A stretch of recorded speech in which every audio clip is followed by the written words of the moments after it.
You're listening to the Coffee Hour. I'm Andy Bates. I'm Sarah Gulseth. It is Monday, December 23rd. Christmas is so close. Oh, listen, you're so happy and joyful. I love Christmas. I do too. Christmas Eve services. It's the eve of Christmas Eve. Rehearsals, parties. Lots of singing. Lots of singing. Lots of parties. It is Monday. That means it's Mental Health Monday. We're going to check in with Deaconess Heidi Goehmann for the last in our holiday series for Mental Health Mondays here on the Coffee Hour. We'll continue Mental Health Mondays. We love talking Mental Health Mondays with Deaconess Heidi. But next year. Yeah, that's right. We'll save it for next year. But this is the last one because it's December 23rd. So I know. It's a busy week for many people. Thanks to Concordia University, Wisconsin for your support of the Coffee Hour. Find out more about Concordia University, Wisconsin at cuw.edu. Live uncommon.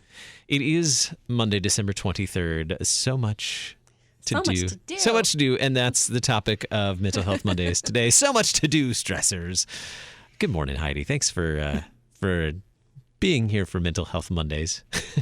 Absolutely. Good morning. This is the perfect week to talk about so much to do. I think that every single person listening probably has at least a little bit of a list, still, even if they've gotten a lot of stuff done, there's usually those, things to go to and people to get ready for and things like that. In full disclosure, this is pre-recorded because there is so much to do.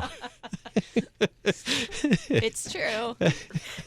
We have, it's the week of Christmas. There's so much to do. Trying to get ready for the 12 days of Christmas here on KFUO. So much to do. So let's talk about it. How do you approach the so much to do stressors of the holidays, Heidi? So I'm a big fan of things coexisting. And so when I was first married and a young mother especially, you're starting to kind of create your own traditions, if you will, and you get to make choices on how the holidays look for you.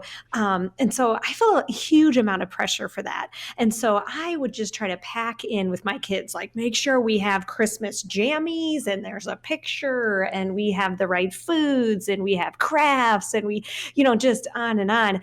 And I think that that's really good, except that I got exhausted really quickly, And so then on the other side of it, I was like, okay, forget it. We're not doing anything.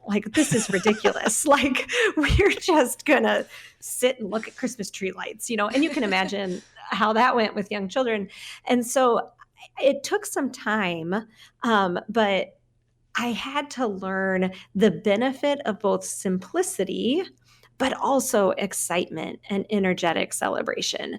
And so as I have, been doing therapy for a while now and stuff, I notice this in other people's lives in different ways, especially around the holiday, is that we need to balance both those things. We need to have some simplicity, but we also need to have some engagement and energy in the celebration that is Jesus' birth. And so, where do you have each of those things in your life? I think really helps us to start to understand the so much to do feeling, because we can easily just either dial it back way too far or dial it up way too far. And again, coming about to the middle of that is a better place to be.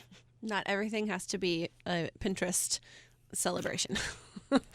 Right. Don't do it. Yeah. Don't you don't have to do that. Yeah. Okay. And I think I have to speak for moms here to some degree, is that there is a mental weight to motherhood. And that is very real. And so I think that so again, my husband's a pastor and all of our friends, you get on Facebook on Christmas and they all have posted the classic pastor's family picture where they're he's still got the whole stole thing on and they're standing somewhere by a beautiful Christmas tree, clearly in a church somewhere, and the little kids in cute little dresses and stuff. And, why every year do I look at those and feel like I failed? That's really silly. But that doesn't make it less real. You know what I mean? There's a place for being oh, that pokes at me a little bit. And just deciding whether that's something that's I want part of my life or something I don't want as part of my life. And so anytime you feel something kind of poke at you a little bit, like I have to, I need to, those kind of words coming up to your brain, to the surface of your thoughts, then ask yourself, what's in that? Like, where's that coming from? Why do I think I need to be a part of that? And then that helps you make the decision of whether you actually want to engage in that or not. Yeah. Also, I don't engage in that, by the way. I don't take pictures of my family. Christmas is stressful enough, and most of my family doesn't like to dress the way I want them to dress. And so I just let it go. We don't need a record of that. Well, and that brings up the point of identifying and knowing the things that you need, that your family needs, that your kids need, and what other people want or need from us. How do we balance those things when there's so many things happening? Yeah, we call this self-differentiation. Like, I don't have to look like you, and you don't have to look like me. And that is part of the glory of God. We are like made in his image as people, but that doesn't mean we look the same. You have the very tried and true object lesson for children of the snowflake, and how every snowflake looks different and unique, and how God made them like that. The same is true for individuals and families. We don't have to look like them. And so having that self-differentiation. And if that means you need to like stay off of Facebook and Instagram and all the social media a little bit more, like, go ahead and do that for yourself. Or if that means that, you need to spend more time with people that don't have the expectations from you to look or do or be a certain way, then engage in that a little bit more. But yeah, I think that is very real. And sometimes it's just a vocal thing, like learning and telling ourselves, like, I don't need to look like that. My Christmas doesn't need to look like that. My Advent doesn't have to look like that. And that's a practice, is what we would call it, of spirituality. A practice of sanctified living is, this is a truth of God, saying it to ourselves, posting it somewhere, and just having that reminder. So what you're saying is I should post a realistic picture of what Christmas Eve looks like. Please do it. Please. Oh, I would love that. Please do it, Andy. I've done that before. Actually, usually Christmas Eve is kind of pretty chill for us. We've worked it out over the last few years. The best one, though, was the year that I accidentally put our son's shoes on the wrong feet. Oh, good. And I have a good picture of him at Christmas Eve service with his shoes pointing the wrong way because they were on the wrong feet. But that's adorable. That's such a good memory. My favorite is the year that my toddler barfed in the narthex everywhere. I mean, it was just like everywhere. And then in quick succession, like 4, 5, 7 of our like Sunday school kids just started barfing at the front of the program. And it's funny because that sounds like an awful Christmas, right? But it was one of our church's most memorable, and we just all crack up about it. And so like, I think that's really like, okay, that's a realistic Christmas joy right there, because it didn't hold a lot of expectation, because you couldn't do the same things that you thought you were going to do and all of that. And so I think getting to that place where we find some Christmas joy in even the things that don't look like we expect them to is really a great place to be. We call those, we call moments like that in our family, we just call them memories. Like when something doesn't go the way you want it, we don't call it a mistake, we just call them memories. For example, our son's name is Oscar. On his first birthday, we opened up the birthday cake that had been ordered for this very special moment, and it said Leo is one, not Oscar. That's awesome. That's awesome. That's awesome. Whoops. My wife looked at it and said, "Oh, well, Leo is one." Now he has a new nickname, right? Yeah. Couldn't change it. We just kind of laughed and went on and made the most of it. Yeah, I think that's an important thing, is to kind of make the most of it. But at the same time, it's okay to admit, like, when it's like, this is not what I thought it was going to look like.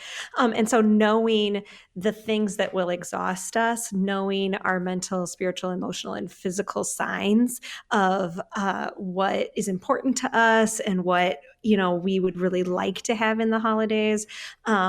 and when we're kind of tanking fast, I think is really important. You know, like your wife was able to have a really good perspective in that moment. But if she started to kind of fall apart and cry, you would respond to her, correct? Like you would not, Absolutely. you know, have a different expectation for her. And so we can do that for ourselves and for other people. Like whatever we're going to need in that moment, just kind of being aware of each other, being aware of the space, being aware of our own bodies and minds and hearts is really helpful, especially in the holiday season, because there is a lot swirling around us, if you will, with the stressors. Sometimes getting pushed out of your expectations or out of your comfort zone too can result in some things that become new traditions or new fun things because it wasn't what you planned and it wasn't the things you expected to be doing.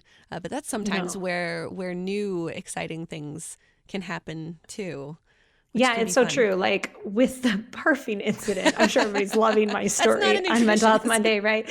No, we did not create a new tradition with that. But our young adults from church, 2 of them came over to our house to check on our kids, you know, and like they were so helpful. They were like college students legitimately holding my kids while they barfed, which just makes me want to cry at the beauty of that, right? But that night we started playing dominoes and we played dominoes till 3 or 4 a.m. And we have done that since. Like, and we moved to Nebraska. So a couple years ago, we just have to FaceTime and things like that. But the fact that like this weird, beautiful Christmas Eve dominoes tradition is what we call it, Christmas Eve dominoes or 4 a.m. dominoes, started from that. And that's my favorite holiday tradition, you know, being able to embrace that as it comes, you know, whatever stress, whatever it becomes, like kind of going with the flow a little bit more will serve us well for our mental health. Yes. And there is also, before we're out of time, About a minute. There is the art of saying no to things as well. And I wanted to throw that in there before we're done, because it can be very hard to say no to things, especially if it's something you've done for a long time or something you want to do. What is that art of knowing when to say yes and no? I think understanding that God gives us the grace to be able to say yes and to say no, and that is a sacred practice. That's a practice of sanctification, is learning the places and spaces in our life where we need to say yes and we need to say no, and involving Him in that, asking for God's help in that, in both distinguishing what we need to say yes and no to, but also how we carry that out. And He is interested and involved in even those small things of our holiday experience. I think one of the mistakes that led to a great Christmas tradition was when a recipe was misread and we ended up with double the butter in the breakfast casserole. Oh, that's never a bad thing. Sweet. So that's good. It's just become a tradition now. Double the butter. All the butter. All the butter. Love it. Yeah. Well, thank you so much, Heidi, for this wonderful series on Mental Health Mondays, and a very blessed Christmas and nativity of our Lord to you. Happy Christmas.